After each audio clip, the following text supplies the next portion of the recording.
Kwenye dabi ya jana, pamoja na waamuzi kutoka nje, lakini ni kama vile hao waamuzi walikuwa upande wa wekundu wa Msimbazi.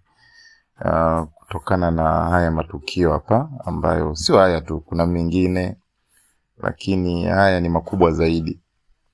Kuna hili la Depo dakika za mwishoni kabisa, dakika za nyongeza.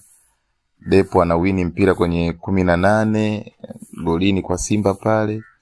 Beki wa Simba Tole anakuja anamfanyia faulo, clear kabisa faulo, ndani ya 18.